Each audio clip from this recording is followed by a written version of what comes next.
my name's Susie. Last week with this horse we did a tutorial video on how to trim and tidy his mane for the show. Yesterday we went to the Festival of Showing down at Arena UK, and we were really lucky, and the horse went really well and everything went to plan, and he won and he qualified for Horse of the Year show. So as you can imagine, we're absolutely over the moon. He's very pleased with himself, and his owners and all the team here at home are delighted. So when we return from a show, we have a little routine the next day that we usually do with the hair, is to protect and keep the hair in good order. So we thought we'd share that with you today quickly, just show you how we deal with the feather, deal with the hair, so that we can carry on with our day-to-day routine and it's still protected and kept clean. This horse is only a young horse, so he's going to carry on throughout the season doing little outings, keeping him going. He needs the ring experience, he needs the ring time. So for that reason we're going to just carry on as if we were going to keep going and trying to qualify, keeping him in good condition, looking after the hair and keeping him going within his work. So we get asked lots and lots, how, Susie, do you keep your horses clean? How do you get them so white for a show? And the answer to that is daily upkeep. It's not, well, it is about bathing skills on the day or the day before, but it's also about the daily maintenance of the coat. Once a coloured or white coat gets stained with either urine or droppings, that hair then becomes porous, so then that starts to soak up that stain, and it's almost impossible to get it off. The quicker you can remove the stain, the easier it is to keep that horse clean, and the less chance of it becoming a permanent stain basically. So we, as routine, every morning before the horse is worked or just after he's worked, he'll be washed off. Those stains will just be rinsed, even if it's just with cold water, and then they're gone. And then when you come to show day, you're not in as much of a, you don't have as much of a big job to get the horse clean basically. We found a really good product from Shapley's that we use. It's dead quick, it's dead easy, it's actually called Easy Out, and after a show on a day like today, we would just literally use this to get the little stains off and to clean him up before he's turned out for a bit of a rest. So this is so easy to use, you just literally spray it on the stain. You can see it working straight away on any yellow bits. I don't know if you can see that, and if you just work that stain in with your glove on, or what I'll show you in a second with a damp sponge. It is literally like magic. So just a damp sponge, work in that stain. Takes you 2 seconds.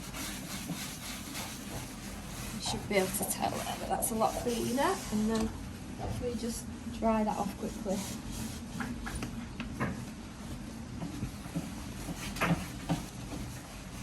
Job done. So the next little job that we've got to do to prepare this horse before he goes out into a wet muddy field after his show is to oil the legs. We get asked loads about what oil do we use, how do you do it, how do you apply it, how often. So simply the answer to those 3 questions is we found a really good product. We're not actually sponsored in any way by them, but it works for me. It's called Equi Oils. It's produced by breeders and exhibitors of heavy horses that have done it for generations. They know what they're doing, they know what they're talking about.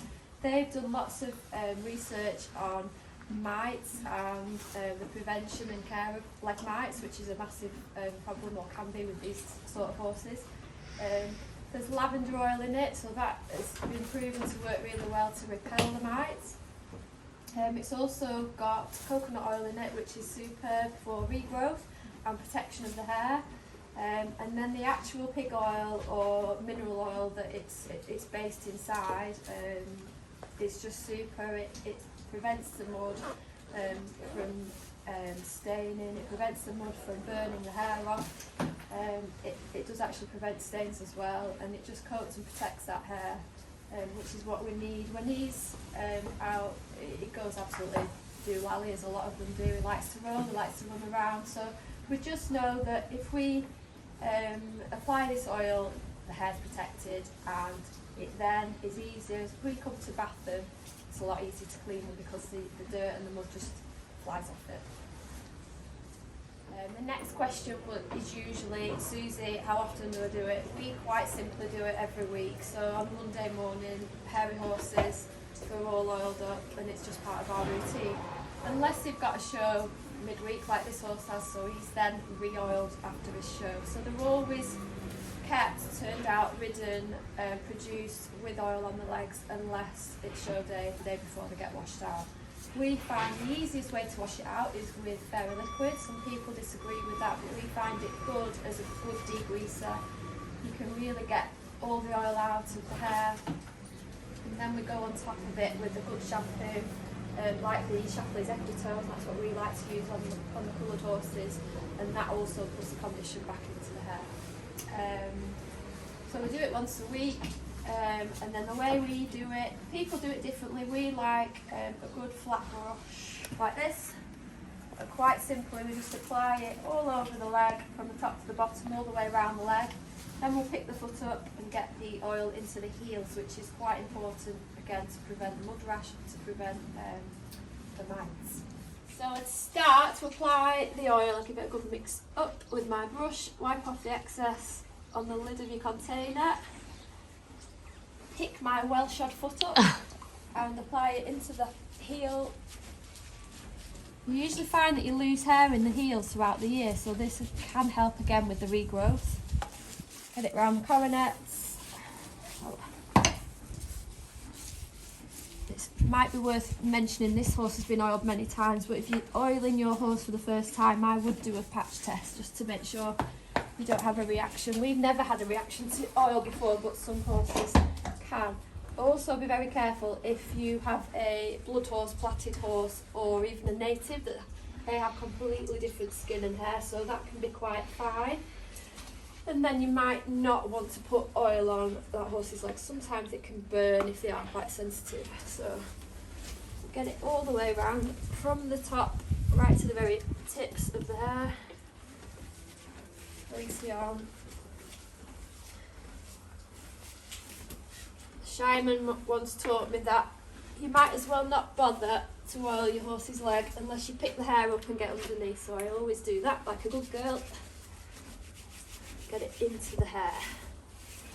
Another problem these hairy horses have is, don't forget your knees as well, is the salanders and malanders problem. So basically it's dermatitis at the back of the knee, so this can also help if you get on your brush.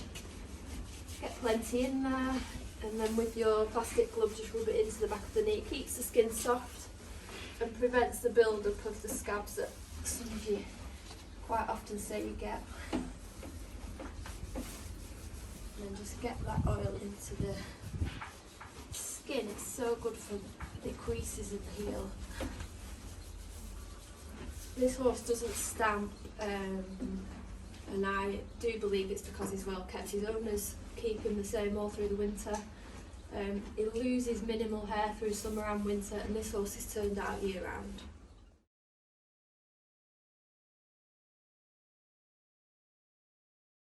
So day to day this horse will have his mane plaited, so A, it's out of the way, and B, we prevent it getting dirty, stained and breaking. Twice a week we'll use this hair polish. Magic Sheen I find is amazing. It detangles and it prevents dust and again stains. So we'll spray it over lightly, give him a few big chunky plaits, not too tight so you don't get any pressure sores there. And then twice a week perhaps we'll re-spray, re-plait, reposition the plaits, just again to prevent breakage. And again we'll just wash him and condition him before a show.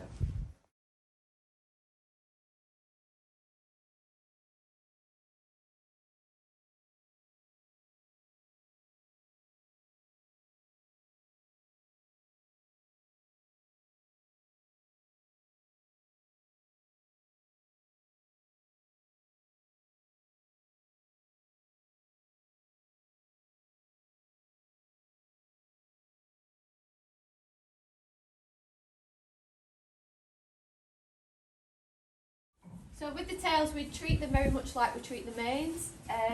This horse yesterday finished his classes, he had his tail sprayed, plaited, put back in a bag, so that then protects the hair, it stops it trailing on the floor, it stops him standing on it, and it also obviously keeps it clean and protected.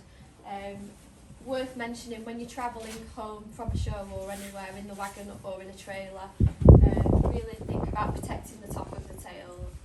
Because quite often these do like to sit on the backsides when they're travelling home, so we quite often bandage and put a gamgee around the dock and then put a tail guard on just to help protect. This horse is now ready to have his rug on, and he can go and have a well-deserved day out in the field. If you'd like any more videos, or if you've got any more suggestions for videos, please click subscribe, and in the comments, if you write in what you'd like to see, we'll try and do them for you.